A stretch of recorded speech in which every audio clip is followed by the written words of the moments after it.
જન્મવાનો વખત અને મરવાનો વખત, દરેક વસ્તુને માટે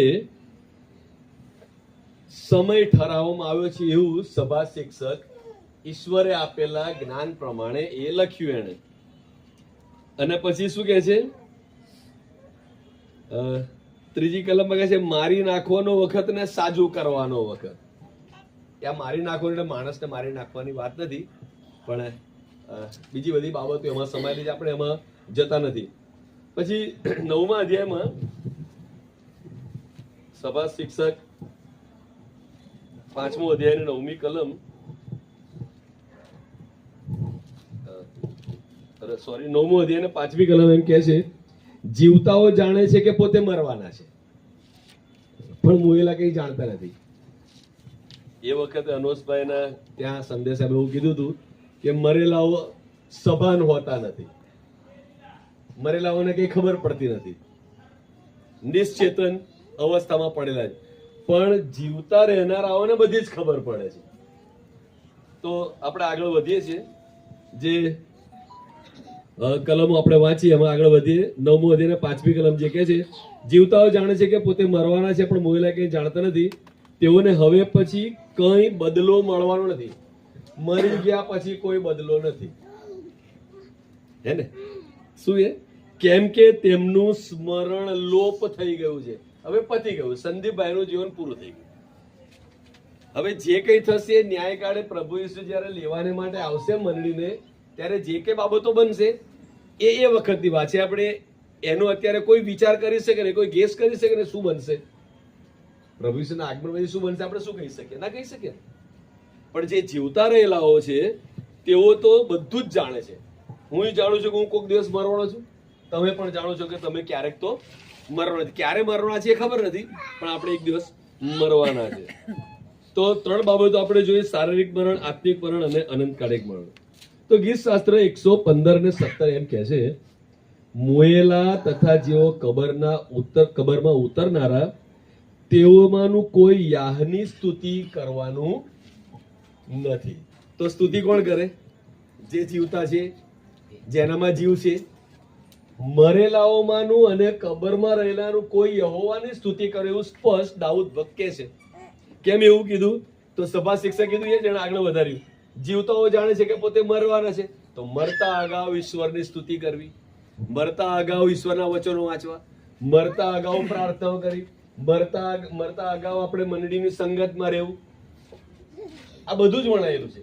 કૌટુંબિક સંગત હોઈ શકે છે, મિત્રોની સંગત, નોકરી ધંધા વ્યવસાય હોઈ શકે છે, સામાજિક પ્રસંગો હોઈ શકે છે.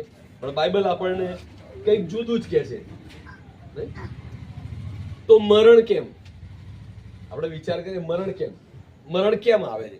આપણે કેમ મરી જઈએ છીએ? શું કદાચ હાર્ટ એટેક આવે એટલે મરી જઈએ છીએ, કે બ્રેન સ્ટ્રોક આવે એટલે મરી જઈએ, બીપી હાઈ થઈ જાય એટલે મરી જઈએ છીએ, કે કંઈક બીજી ટીબી થઈ જાય છે એટલે મરી જઈએ છીએ, કે દવા નથી કરાવતા એટલે મરી જઈએ છીએ, કે ભૂખ્યા રહીએ છીએ એટલે મરી જઈએ, ખાવાનું નથી એટલે મરી જઈએ. મરણ કેમ? બાઇબલ એના વિશે બહુ સ્પષ્ટ પ્રકાશ પાડે છે. મરણ એ તો રોમિયોને પત્ર 3 અધ્યાય 23મી કલમ, એ તો પાપનું પરિણામ છે. મરણ કોઈ માંદગીનું પરિણામ. અનોસભાઈના ઘરે આજ મેં કીધું હતું, માંદગીથી માણસ મરતું નથી, યાદ રાખીએ આપણે, હે ને? માંદગીથી કારણ કે કેટલા બધા માદા માણસો લાંબા વર્ષો જીવે, ખાટલામાં પડ્યા જીવ્યા જ કરે છે.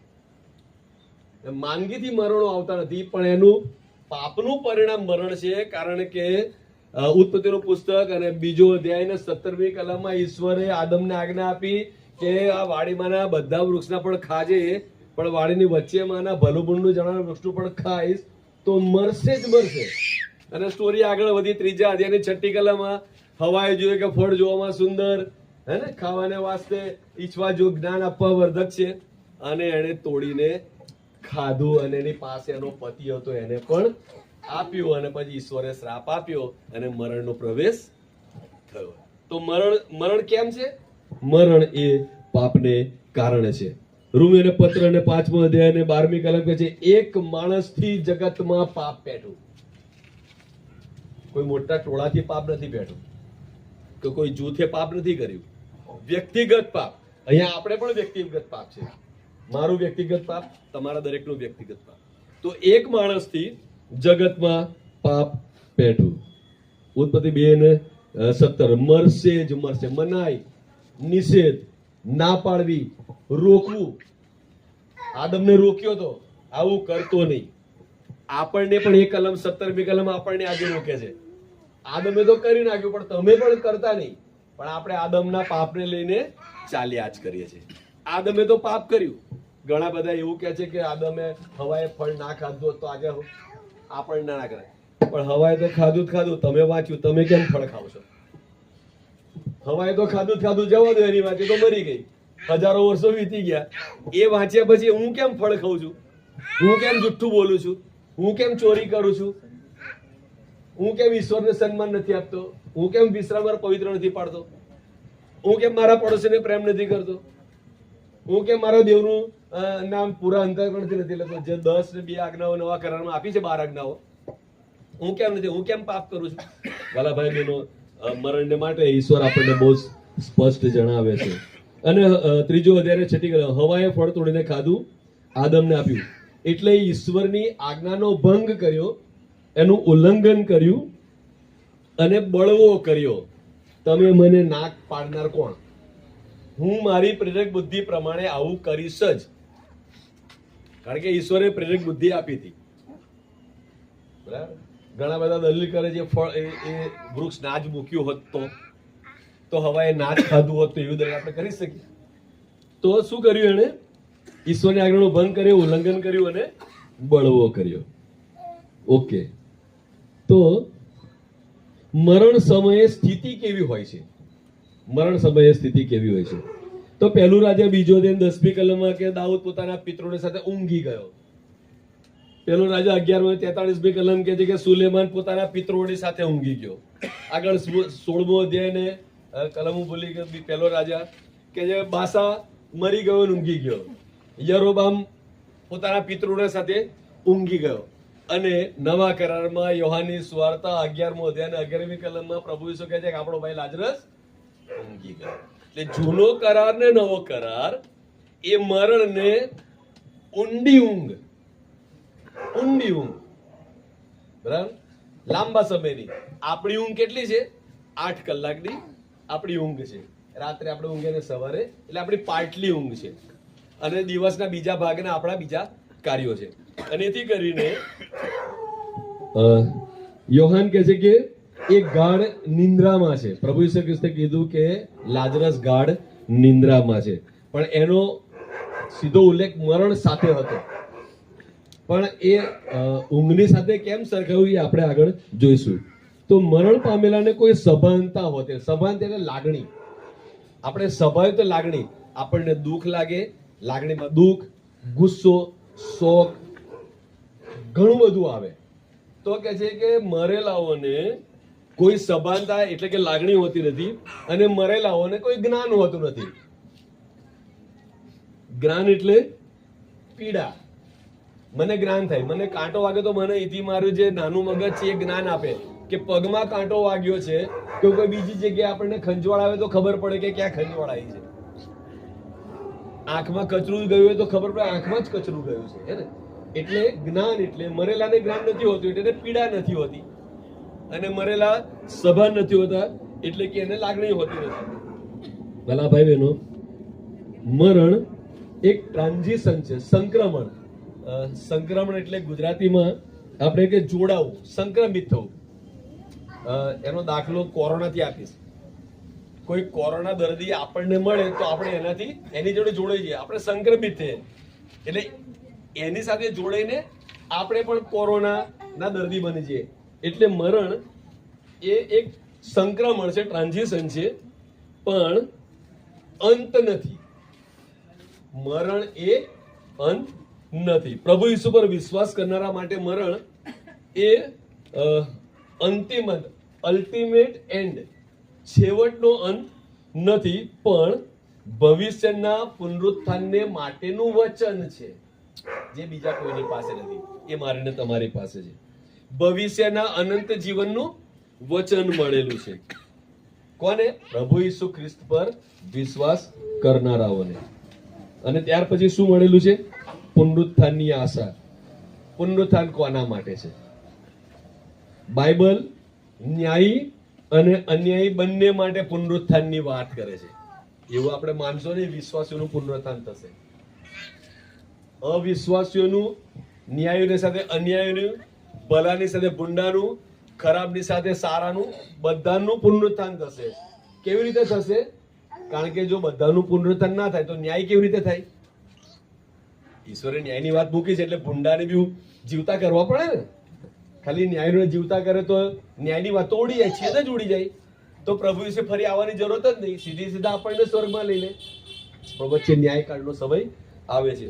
અને તેથી કરીને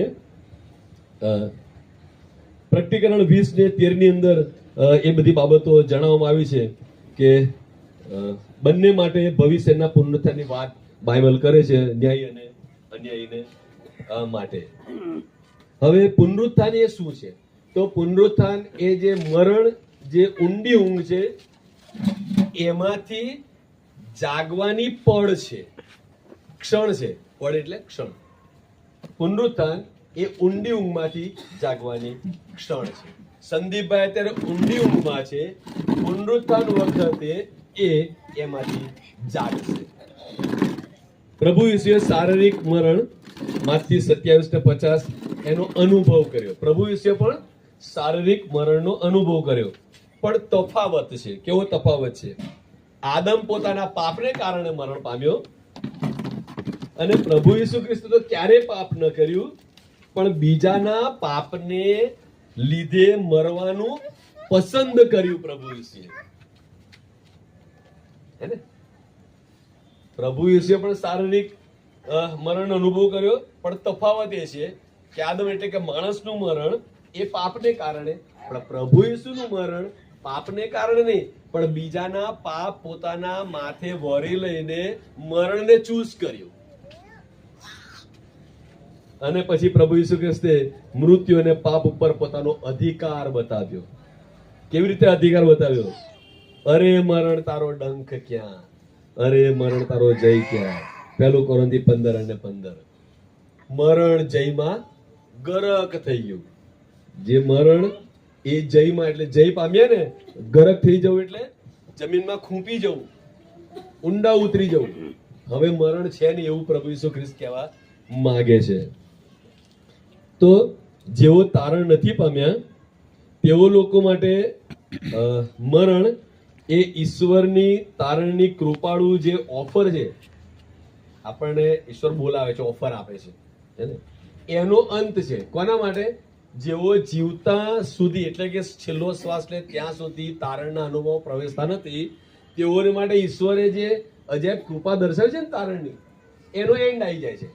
એના માટે નિશ્ચિત થઈ જ જાય છે મરણ વખતે. અને તારણ પામેલા માટે પ્રભુ ઈસુની સમક્ષતા પ્રાપ્ત થાય છે, પ્રભુ ઈસુની હાજરી પ્રાપ્ત થાય છે. યોહાન 14:3 કહે છે, જ્યાં હું છું ત્યાં તમે પણ રહો. જ્યાં હું છું ત્યાં તમે. એટલે જેઓ પ્રભુ ઈસુ ખ્રિસ્તની આગળ પાપની કબૂલાત કરે છે, તારણમાં પ્રવેશ પામે છે, તેઓને માટે પ્રભુ ઈસુ ખ્રિસ્તની હાજરી મરણ પછી પ્રાપ્ત થાય છે. વાલા ભાઈ બહેનો, અને એથી કરીને વિશ્વાસ કરનારના પુનરુત્થાનનું વચન એટલું બધું વાસ્તવિક છે.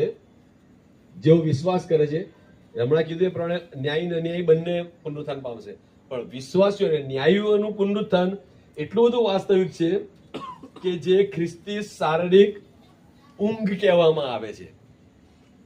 જે વિશ્વાસી મરણ પામે છે ને, વિશ્વાસી મરણ પામે છે, એને ખ્રિસ્તી શારીરિક મરણની ઊંઘ કહેવામાં આવે છે. થોડું અઘરું પડે છે. ફરીથી હું કહું, પ્રભુ ઈસુ ખ્રિસ્ત પર જે વિશ્વાસ કરે છે એમનું પુનરુત્થાનનું એટલું બધું વાસ્તવિક છે કે જ્યારે મરણ પામે છે, શારીરિક મરણ, ત્યારે એને ઊંઘ કહેવામાં આવે છે, કારણ કે એકવાર ઉઠવાના છે. જે અવિશ્વાસી છે, જેનું નામ જીવનના પુસ્તકમાં નથી, એ પુનરુત્થાન પામ્યા પછી એમનું બીજું મરણ થવાનું છે. એટલે એમનું અનંતકાળિક મરણ, અને જેઓ પ્રભુ પર વિશ્વાસ કરનારા છે એઓનું અનંતકાળિક શાસન આવવાનું છે, અનંતકાળિક જીવન આવવાનું છે. તો વાલા ભાઈ બહેનો, આપણે તે સમયની રાહ જોઈએ કે હવે મરણ થશે જ નહીં. પ્રકટીકરણ 21:4. હવે પછી કે છે કે તારી આંખમાંનું આંસુ લૂછી નાખશે, મરણ હવેથી થનાર નથી. પ્રકટીકરણ 21:4. એથી કરીને વિશ્વાસ જાહેર કરીએ કે મરણ હવે ક્યારે નહીં થાય? જેનું નામ જીવનના પુસ્તકમાં લખેલું છે.